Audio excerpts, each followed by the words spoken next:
So feeding the chicks right now some mealworms and a mixture of seeds. That Rhode Island Red loves to take a mealworm to a secluded area to eat it, and she misses out on getting more of them in terms of quantity. But here they are, they're getting vitamin D from the sun, they're eating all these seeds and mealworms, and I got grit in there as well for them to choose if they like.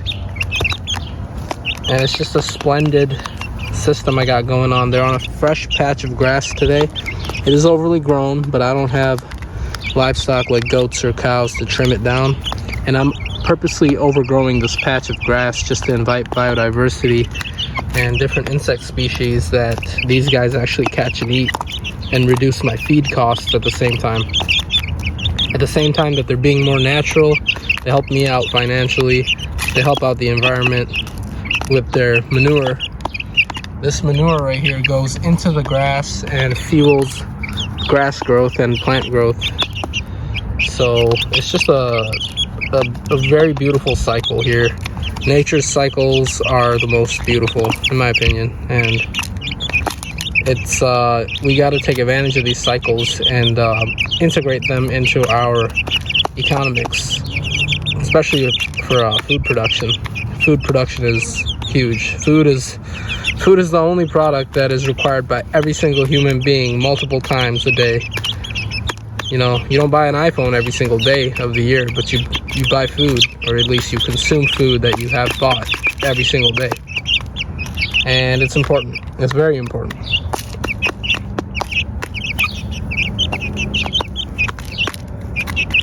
You guys are ravenous for the mealworms. A little bit of corn falling into the tall grass here, and then they find it. They find all the seeds that fall, and that's like another activity for them. Stimulates their mind and their physical bodies to naturally forage, use their eyesight to its fullest capacity.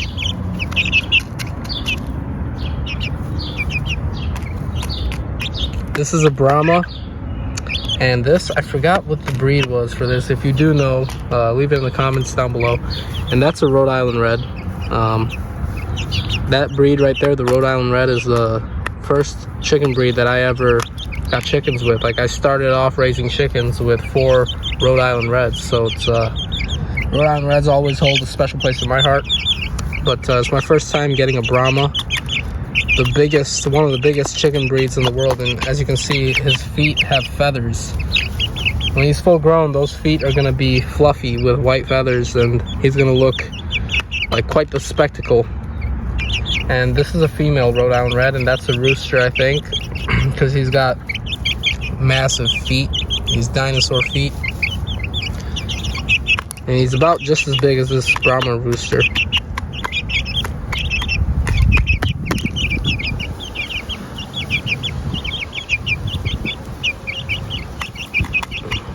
They ate all the mealworms and they lost interest in the seeds.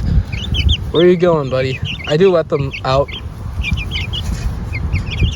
under my supervision, of course, because we got predators of all sorts that'll take these guys at the size they're at right now. Not even a month old, but they're close to it. This guy's huge for less than a month old. You're not gonna go out, join your brothers? Spoke too soon. And out they go to adventure and forage and play and explore.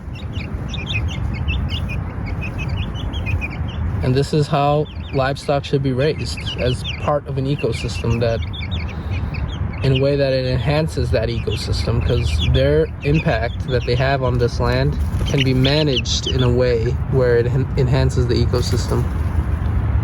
You see that wild bird just go by? I don't know if the camera caught that, but that looked to be either a catbird or a raven or something.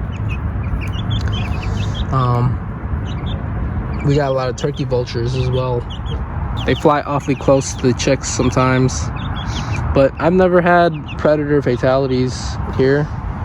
But actually, I've had one predator fatality. It was a raccoon, and that was my first batch of Rhode Island Reds.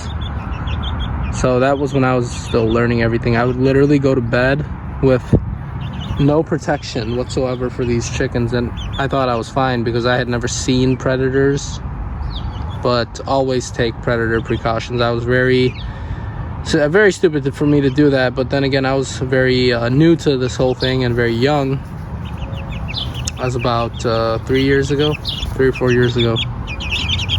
Now I'm all old and I'm a grizzled vet. Just kidding. I'm 26 right now, but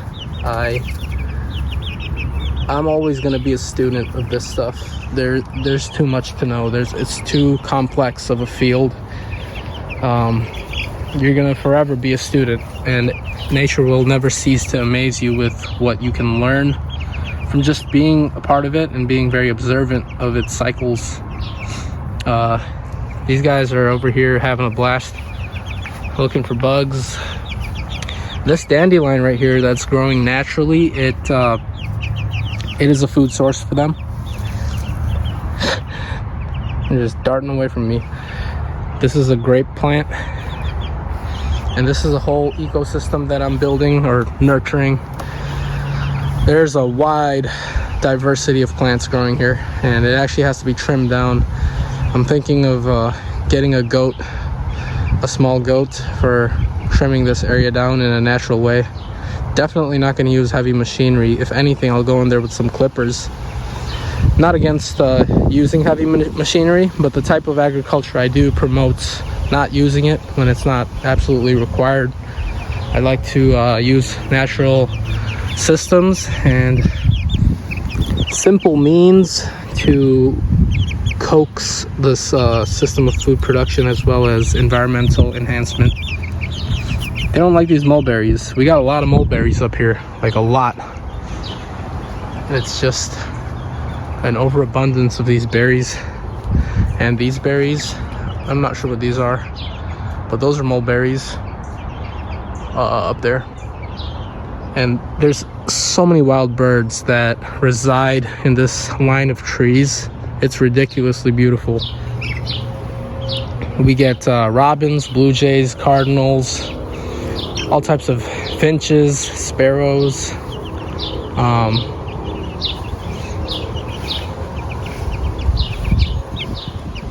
You can hear them right now. You can't see them. They're hard to see because it's such dense foliage here. And that rose bush is growing out beautifully. It's crazy because that's exactly where I buried my quail. That was a pet of mine. I never intended to eat that quail for like how I'm intending to eat these chickens. I never wanted to eat that quail. That quail became a pet of mine. His name was Sweetie, and he was born with a bent neck, and I had to do a lot of extra work to make sure he lived and survived, and in that process I bonded with him. And I kept him for 3 years. He was one of the greatest pets I've had. I took him to the vet toward the end of his life numerous times, and it was kind of hard, but it was very hard actually. I never knew I could bond that much with a small bird. But his body lies there, and he has been recycled back into the system of nature, and he's feeling the growth of those roses, which is, it's pretty beautiful. That's kind of how I want to be buried. I wouldn't mind being buried out in a field of roaming bison. Let my body feel the grass that grows, that the bison eats, and which the wolf then consumes. Just get thrown back into the mix of nature. I want to go out in some box, some coffin. But yeah, as you can see, these guys are just having a blast right now. They're in like a little mini jungle to explore. They can barely make headway through that dense grass. That's why Joel Salatin, who I'm going to be releasing a podcast that I did with him pretty soon on the channel. That's why Joel Salatin he grazes long, tall grass with his cattle prior to exposing that land to his chickens. Because the cows trim the grass down,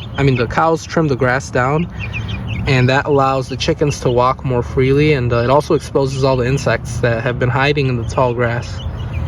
So his lawn mowers are cattle, and his pesticides are poultry.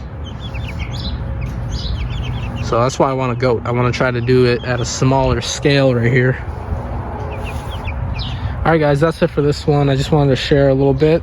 I'm working on a lot of podcasts, editing podcasts, as well as working on my master's studies, studying up on African ecology, because I'll be going to Kenya to work with Maasai pastoralists in the South Rift Valley of Kenya, where there's lions, spotted hyenas. So I'm learning all about lion ecology, hyena ecology, and all the ungulate species, and the ecology of all the major African species in southern Kenya, because that's where I'll be going. I'm going on an expedition there with my university in July, so stay tuned for that.